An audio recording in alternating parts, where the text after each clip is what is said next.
उपयोग किया है।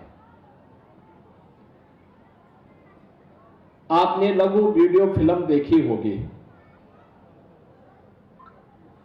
इसके माध्यम से पावर ग्रिड कॉरपोरेशन ने उत्तर प्रदेश में कहां कहां पर अपनी सीएसआर निधि का उपयोग किया है। एम्स में, गोरखपुर एम्स में दूर दराज से आने वाले बिहार, कुशीनगर, देवरिया, महाराजगंज या सहजनवा या कहीं का भी कोई व्यक्ति मरीजों के साथ जाएगा तो पेशेंट तो एडमिट रहता है वार्ड में, साथ के लोग कहां रहेंगे।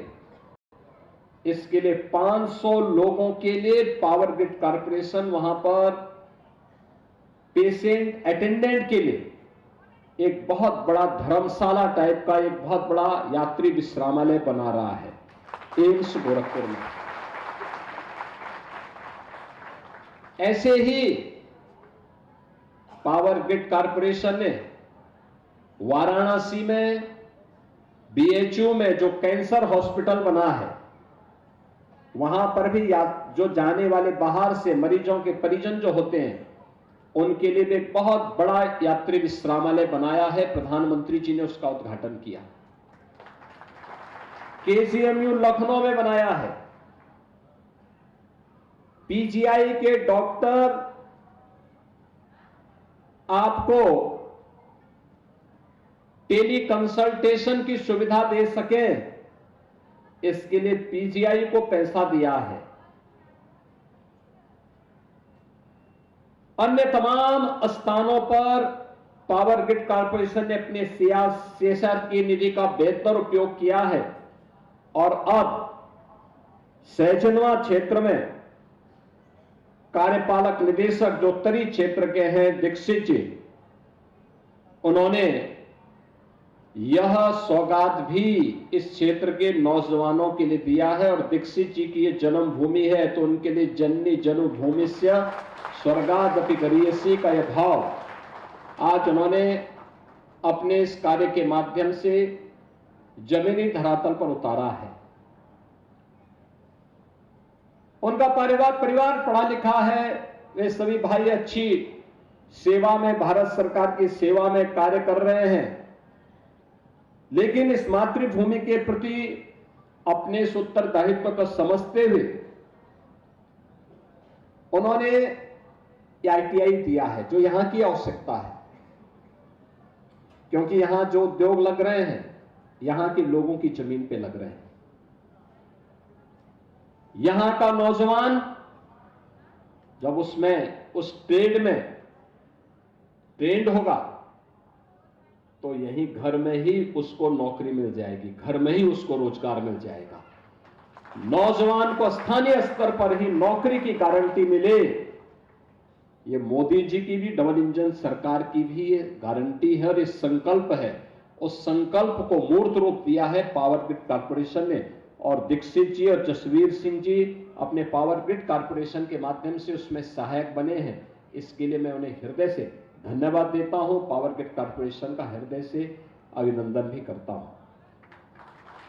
मैं यहां के विधायक श्री प्रदीप शुक्ला जी को, विपिन सिंह जी को, श्री राम चौहान जी को, क्योंकि 3 विधानसभाएं इसमें सीधे जुड़ी हैं और चौथी राजेश त्रिपाठी जी की भी, जो गीडा के साथ जुड़ चुकी हैं। यानी यहां सहजनवा से खींच करके राजेश त्रिपाठी जी धुलियापार तक लेके चले गए हैं। अब धुलियापार में भी उद्योग लग रहे हैं।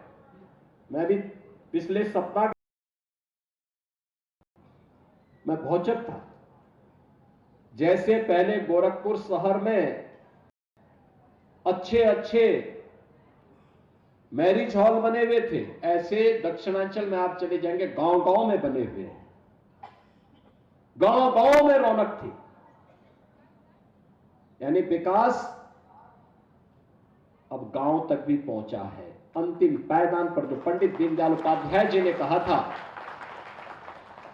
कि आर्थिक विकास का मापक बड़ी हवेली नहीं होती है, उसका मानक अंतिम पायदान पर पहुंचे हुए विकास की योजनाएं होंगी। और यह डबल इंजन सरकार के कारण गांव-गांव तक पहुंचा हुआ विकास आज इस बात को प्रदर्शित करता है। हम लोगों ने पिछले 8 वर्ष में यहां पर जो निवेश करवाया है अकेले गीडा में, वह लगभग 12 से 15 हजार करोड़ रुपए का है। इसके माध्यम से अकेले गीडा क्षेत्र में, मैं गोरखपुर की, पिपराइच की, कैंपियरगंज की और अन्य जगह की बात नहीं कर रहा हूं, क्योंकि गीडा के क्षेत्र की बात कर रहा हूं मैं, लगभग 50,000 नौजवानों को सीधे सीधे नौकरी मिली है यहां पर इन सभी उद्योगों में। आपके बगल में ही वरुण बेवरेज का है, उसके बगल में ही अभी गीता प्रेस भी आ रहा है, उसके बगल में भी नए उद्योग लगे हैं। अब यहां पर गैलेंट के साथ साथ अंकुर उद्योग के साथ साथ नए नए उद्योग आ रहे हैं। अब सीमेंट की फैक्ट्री भी गोरखपुर में ही लगने वाली है। गोरखपुर में गैलेंट ने तो लगा दी है और धुलियापार के पास भी लगने जा रही है। जितना भी फसल के बाद जो पराली होती थी, जिसको हम वेस्ट कहते थे, आग लगा करके लोग खेत की उर्वरता को भी कम करते थे और प्रदूषित वातावरण को भी प्रदूषित करते थे। अब पराली जलाना नहीं है, बल्कि पराली यहां पे कंप्रेस्ड बायोगैस का जो प्लांट लगा है, आप वहां पर दीजिए, उसका दाम भी मिलेगा और पर्यावरण की रक्षा भी होगी। धुलियापार में उस प्रकार का इंडियन ऑयल ने अपना एक उद्यम लगा लिया है कंप्रेस्ड बायोगैस का। यानी आम के आम और गुठली के भी दाम। पर्यावरण भी बचेगा तो हम स्वस्थ रहेंगे, और हम स्वस्थ रहेंगे तो प्रधानमंत्री जी के विकसित भारत की संकल्पना को आगे बढ़ाने में अपना योगदान दे देंगे। आज यह सच है कि देश की सबसे बड़ी आबादी का राज्य उत्तर प्रदेश है।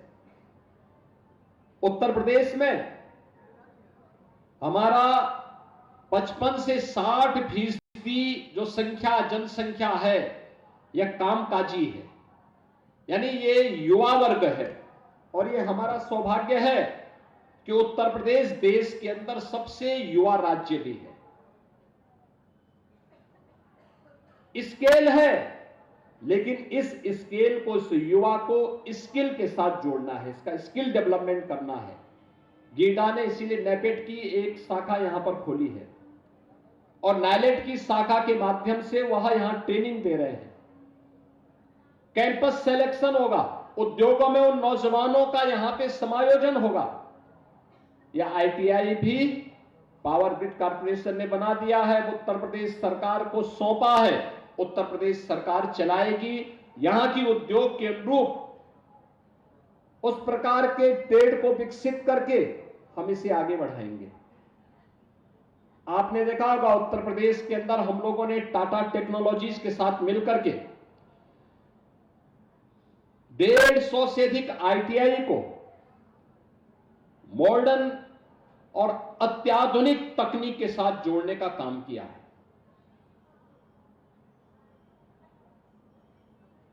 इसको पूरे प्रदेश के अंदर फैलाने का काम हो रहा है। आज नौजवान ड्रोन के बारे में जान सके, आर्टिफिशियल इंटेलिजेंस के बारे में जान सके, रोबोटिक के बारे में जान सके, 3D प्रिंटिंग के बारे में जान सके।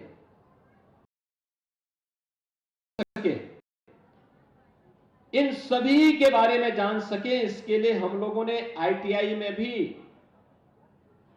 दीर्घकालीन और अल्पकालीन 2 प्रकार की योजनाओं को आगे बढ़ाने का हमने कार्य प्रारंभ किया है और उस प्रकार के ट्रेड को विकसित किया है। दीर्घकालीन योजना में हमने electric vehicle, advance CNC machining, industrial internet of things, industrial robotic and digital manufacturing, 3D printing, इन सब का प्रशिक्षण हम अपने युवाओं को दे रहे हैं। और अल्पकालीन जो है उसके अंतर्गत भी electric vehicle, maintenance, water distribution system, multi skill, CNC training programmer, automotive welding machine, manual and robotic, automotive additive manufacturing में प्रशिक्षण, ये सभी हम लोग आगे बढ़ाने का काम कर रहे हैं। ये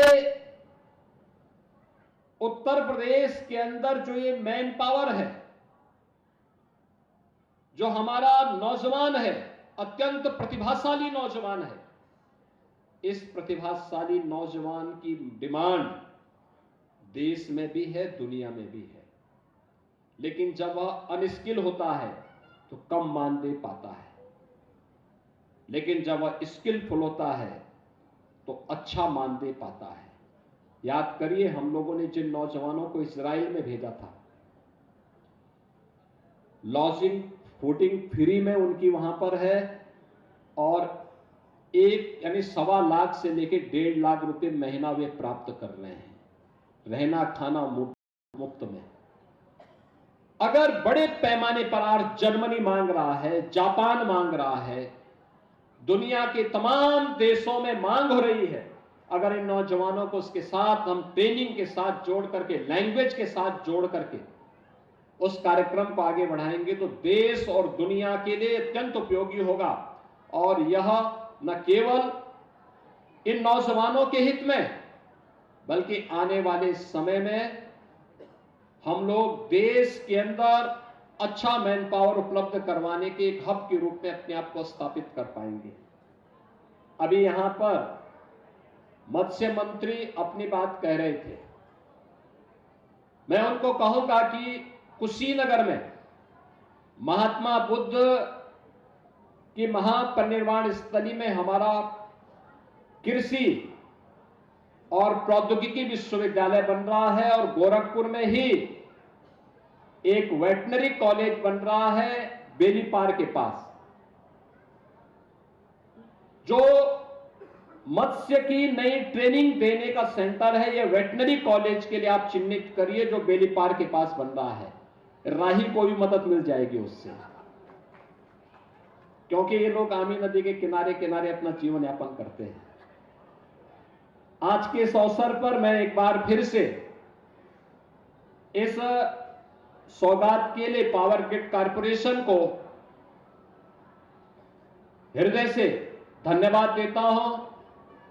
यहां के माननीय विधायक जी को, यहां की जनता जनार्दन को, यहां के नौजवानों को भी हृदय से बधाई देता हूं, और विश्वास करता हूं कि आप सभी इसका लाभ लेंगे।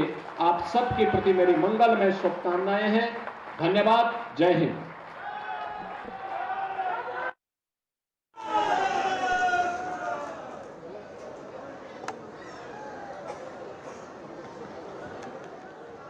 बहुत बहुत धन्यवाद माननीय।